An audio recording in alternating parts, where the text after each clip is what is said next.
આજે ધોરણ 10 ના એક અગત્યના ક્વેશ્ચનની વાત કરીએ છીએ. એ છે ક્વેશ્ચન નંબર 46, 47, 48.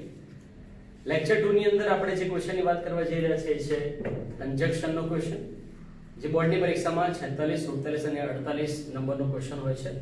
ટોટલ 3 માર્ક્સનો આ ક્વેશ્ચન, અને એ ક્વેશ્ચનની અંદર કોઈ પણ પ્રકારના કંજક્શન થી તમારે વાક્યને જોડવાનું આવે છે. ત્યારે આપણે અગાઉના વિડિયોની અંદર બે એવા કંજક્શન વિશે વાત કરી ગયા હતા. એક હતું એન્ડ અને બીજું હતું બટ. મિત્રો એન્ડ ફરીથી આપણે થોડું સમજી લઈએ કે એન્ડ જે છે એનો ઉપયોગ માત્ર ને માત્ર ત્યારે થાય જ્યારે તમારે બે શબ્દો, બે જુદા જુદા વિશેષણો, બે નામો, અધરવાઇઝ બે ક્રિયા વિશેષણો અથવા કોઈ ક્રિયાને જોડવી હોય ત્યારે એન્ડનો ઉપયોગ થાય.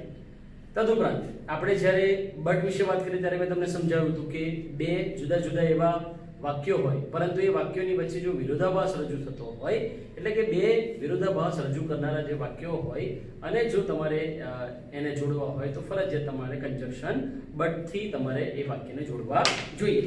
મિત્રો અહીંયા આગળ આપણે નેક્સ્ટ ચર્ચા કરવા જઈ રહ્યા છે નંબર 3, અને જેની અંદર આપણે વાત કરીશું ઓર, જેનો અર્થ થાય કે અથવા.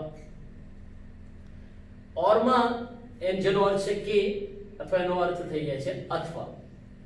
મિત્રો બ્રેકેટમાં લખ્યું છે ક્લિયરલી શોઈંગ ઓલ્ટરનેટિવ. મિત્રો જ્યારે કંજક્શનના આ ક્વેશ્ચનમાં કાં તો આ ટોપિકની અંદર મેં જ્યારે લખ્યું હશે બ્રેકેટમાં જે તે પણ બાબતો, એ જે બ્રેકેટમાં લખેલી જે બાબત છે એ સીધી કનેક્ટ થાય છે ફંક્શન્સ સાથે. મિત્રો ફરીવાર આપણે જ્યારે મળીશું ત્યારે ફંક્શન વિશે ઘણી બધી ચર્ચા કરીશું. ઓલરેડી આપણે અગાઉના વિડિયોઝની અંદર ફંક્શન સંપૂર્ણપણે પૂરા કરી દીધા છે, પરંતુ ફરી વખત જ્યારે આપણે એની ઉપર વધારે એની એક્સરસાઇઝની પ્રેક્ટિસ કરીશું ત્યારે ફરીવાર તમારે ધ્યાન રાખવાનું છે કે શોઈંગ ઓલ્ટરનેટિવ હોય ત્યારે ઓર, અધરવાઇઝ જેવા શબ્દોથી તમારે જે તે પણ વાક્ય હોય એ કમ્પ્લીટ કરવાનું રહેશે.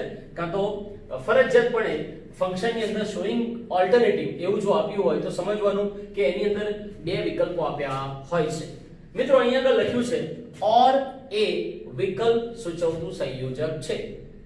મિત્રો બે વિકલ્પો ખૂબ જ અગત્યના છે, બે ઓબ્જેક્ટિવ્સ ખૂબ જ અગત્યના છે. બે વિકલ્પો હોય છે ત્યારે બંને વિકલ્પોમાંથી કોઈ એકની પસંદગી થતી હોય છે. બીજું લખ્યું છે બેમાંથી એક એવો ભાવ રજૂ કરે છે. મેં હમણાં જ કીધું કે બે વિકલ્પો હોય તો બેમાંથી કોઈ એક ની પસંદગી કરીએ છીએ, એવો ભાવ રજૂ કરીએ છીએ. ઓર અને અધરવાઇઝ એ પ્રથમ વાક્યના અનુસંધાનમાં વિરોધી ભાવ સૂચવવા માટે નહીંતર એવા અર્થમાં પણ વપરાય છે. અને સાથે આજ્ઞાર્થ વાક્યમાં આ સંયોજકોનો મહત્તમપણે ઉપયોગ કરવામાં આવે છે. મિત્રો આજ્ઞાર્થ વાક્ય એટલે કે ઇમ્પેરેટિવ સેન્ટેન્સીસ જ્યારે વાક્યો હોય, ઇમ્પેરેટિવ સેન્ટેન્સીસ જો હોય ત્યારે ફરજિયાત તમારે યાદ રાખવાનું છે કે એની અંદર પણ આપણે ઓર નો ઉપયોગ કરીને અધરવાઇઝ સંયોજકનો ઉપયોગ કરીને આપણે બે જે જુદા જુદા વાક્યો છે એને એક વાક્યમાં લખી શકીએ છીએ. અહીંયા આગળ લખ્યું છે નંબર A, એમાં લખ્યું છે વેઇટ હિયર ફુલ સ્ટોપ, બીજું લખ્યું છે ગો હોમ. મિત્રો તમે જોશો તો અહીંયા આગળ વેઇટ હિયર આ પણ આજ્ઞાર્થ વાક્ય, ગો હોમ એ પણ આજ્ઞાર્થ વાક્ય.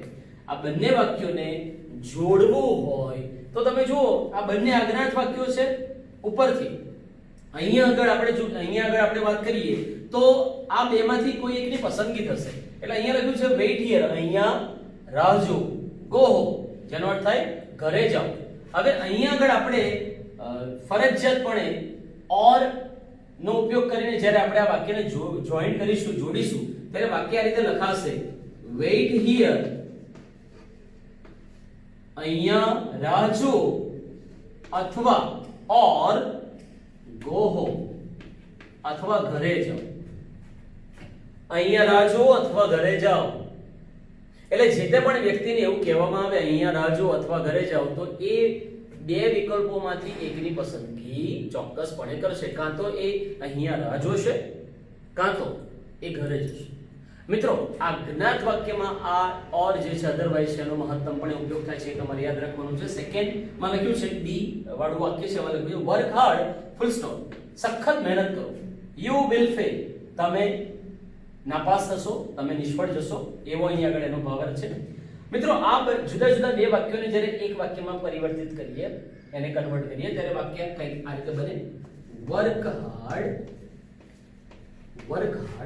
જેમાં મિત્રો તમે ઓર પણ લખી શકો, કાં તો તમારે લખવું હોય તો તમે અધરવાઇઝ પણ લખી શકો છો. So work hard or you will fail. કાં તો તમે બોલી શકો work hard otherwise you will fail. સખત મહેનત કરો અથવા તમે ફેલ થશો અથવા તમે નાપાસ થશો. સખત મહેનત કરો નહીતર તમે નાપાસ થશો, નહીતર તમે નિષ્ફળ જશો. મિત્રો અહીંયા આગળ અધરવાઇઝ અથવા ઓર જે છે આ બંનેનો ઉપયોગ કરીને આપણે એક વાક્ય બનાવી શકીએ છીએ. એના અનુસંધાન પ્રમાણે આપણે વાત કરીએ તો ઓર અધરવાઇઝ અહીંયા આગળ શબ્દ જે લખ્યો છે નહીતર જેનો અર્થ થાય અધરવાઇઝ, આ બંને જે છે એ સંયોજકની અંદર સ્થાન ધરાવે છે. મિત્રો યાદ રાખવાનું ખૂબ જ સરળ છે. જ્યારે એક્ઝામમાં પૂછાય ત્યારે ખૂબ જ ધ્યાનથી એનો મીનિંગ સમજીને તમારે વાક્યને લખવાનું છે. નેક્સ્ટ સેન્ટેન્સ જોઈએ. You must write this twice. તારે આ બે વખત લખવું જ જોઈએ. અને બીજું વાક્ય છે યુ વિલ બી પનિશ્ડ. તમને શિક્ષા કરવામાં આવશે. તો અહીંયા આગળ આપણે જ્યારે સંયોજકનો ઉપયોગ કરીશું તો સંયોજક એક જ શબ્દ વપરાશે ઓર અથવા અધરવાઇઝ. અહીંયા આગળ આપણે સંયોજક અધરવાઇઝ નો ઉપયોગ કરીએ ત્યારે વાક્ય અહીંયા લખીશું you must write this twice. તારે આ બે વખત લખવું જ જોઈએ. અધરવાઇઝ નહીતર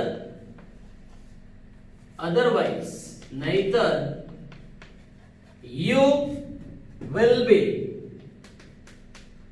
punished. નહીતર તમને શિક્ષા કરવામાં આવશે. તારે આ બે વખત લખવું જ જોઈએ નહીતર તમને શિક્ષા કરવામાં આવશે. નહીં તો તને શિક્ષા કરવામાં આવશે. મિત્રો તમે જુઓ તો અહીંયા આગળ you must write this twice અને you will be punished આ બંને વાક્યોને જોડવા માટે એક શબ્દનો ઉપયોગ કર્યો, એક સંયોજકનો ઉપયોગ કર્યો અને એ છે otherwise. આમ or અને otherwise આ બંને તમે જોશો તો બે વિકલ્પો રજૂ કરતું એક સંયોજક છે. ફરજિયાત બેમાંથી કોઈ એકની પસંદગી થાય છે અને તમે ખૂબ જ સારી રીતે or અને otherwise નો ઉપયોગ કરીને ખૂબ જ સારી રીતે તમે વાક્યને જોડી શકો છો. મિત્રો યાદ રાખવાનું બોર્ડની પરીક્ષામાં પૂછાય તો એને યાદ રાખવાનું છે. આપણે હવે આગળ વધીએ 4th નંબરમાં અને 4th નંબરમાં નેક્સ્ટ એક એવું સંયોજક છે જે પણ ખૂબ જ સરળ છે અને જેમાં લખ્યું છે therefore અથવા તમે બોલી શકો so. મિત્રો therefore અને so બંનેનો અર્થ તેથી થાય છે. બ્રેકેટમાં ઓલરેડી લખ્યું છે શોઈંગ રિઝલ્ટ એટલે ફંક્શન્સ ની જ્યારે ચર્ચા કરીએ ત્યારે યાદ રાખવાનું કે શોઈંગ રિઝલ્ટમાં સો અને therefore જેવા કોઈ શબ્દો હોય ત્યારે ફરજિયાત એ શોઈંગ રિઝલ્ટ તરીકે વપરાય છે, શોઈંગ રિઝલ્ટ તરીકે ઓળખાય છે. મિત્રો અહીંયા therefore અને so ના અનુસંધાનમાં લખ્યું છે પ્રથમ વાક્યનું પરિણામ જો બીજું વાક્ય દર્શાવતું હોય ત્યારે therefore અથવા so સંયોજકથી વાક્ય જોડાય છે. ફરી બોલીએ, પ્રથમ વાક્યનું પરિણામ જો બીજું વાક્ય દર્શાવતું હોય તો therefore અથવા so સંયોજકથી વાક્ય જોડાય છે. મિત્રો અહીંયા જુઓ બે વાક્યો છે. Rahul was injured. રાહુલ ઘવાઈ ગયો હતો. બીજું he was not present in the meeting. તે મીટિંગમાં હાજર ન હતો. મિત્રો તમે જોશો તો પ્રથમ વાક્યનું જે પરિણામ છે એ પરિણામ અહીંયા આગળ આપેલું જે બીજું વાક્ય છે એ રજૂ કરે છે. એના લીધે આપણે વાક્યને therefore અથવા so થી લખી શકીએ છીએ. તો અહીંયા આગળ આ બંને વાક્યોની વચ્ચે ફરજિયાતપણે therefore અથવા so આ બેમાંથી કોઈ એક શબ્દ જોડાશે અને ત્યારે જ એ અર્થપૂર્ણ અથવા ભાવપૂર્ણ જેને આપણે મીનિંગફુલ સેન્ટેન્સ તરીકે પણ ઓળખી શકીએ. મીનિંગફુલ વાક્ય બનાવવું હોય મિત્રો યાદ રાખજો તમારે therefore અથવા so આ બેમાંથી કોઈ એકનો પ્રયોગ કરવો પડશે તમારા વાક્યમાં. તો વાક્ય બને Rahul was injured so he was not present in the meeting. મિત્રો ખૂબ જ સરળ વાક્ય છે અને સરળ વાક્યો હોવાના કારણે સરળ એક એવું સંયોજક હોવાના કારણે આપણે માત્ર બે જ વાક્યો લઈશું. બે વાક્યોની અંદર તમને ખૂબ જ સારી રીતે ખ્યાલ આવશે કે બંને વાક્યોને કેવી રીતે so અથવા therefore થી જોડી શકાય. પરંતુ તમારે વાક્યનો સેન્સ સમજવાનો છે. તમારે જોવાનું છે કે પ્રથમ વાક્યનું પરિણામ બીજું વાક્ય રજૂ કરે છે કે નથી કરતું. જો તમને આ આઈડિયા મેળવતા આવડી જાય, જો આ હિન્ટ તમને સમજતા આવડી જાય તો જ તમે આ બંને વાક્યોને એક એવા સંયોજકથી તમે જોઈન કરી શકો જે તમને 1 માર્ક અપાવી શકે છે મિત્રો યાદ રાખજો સેકન્ડ એટલે કે બીજા વાક્યની અંદર આ રીતે લખ્યું છે Sneha wants to learn English સ્નેહાને અંગ્રેજી શીખવું છે Sneha wants to learn English બીજું એક વાક્ય લખ્યું છે she has joined optimum classes તેણે optimum classes જોઈન કર્યા છે મિત્રો આ બંને વાક્યોને કોઈ એક વાક્યની અંદર કન્વર્ટ કરવું હોય તો બંને વાક્યોની વચ્ચે કોઈ એક સરસ અને મીનિંગફુલ એક સંયોજક મૂકવું પડે જે માત્ર ને માત્ર therefore અથવા so ના અનુસંધાનમાં આપણે મૂકીએ તો જ એ વાક્ય મીનિંગફુલ બની શકે તો વાક્ય અહીંયા આ રીતે બનશે સ્નેહા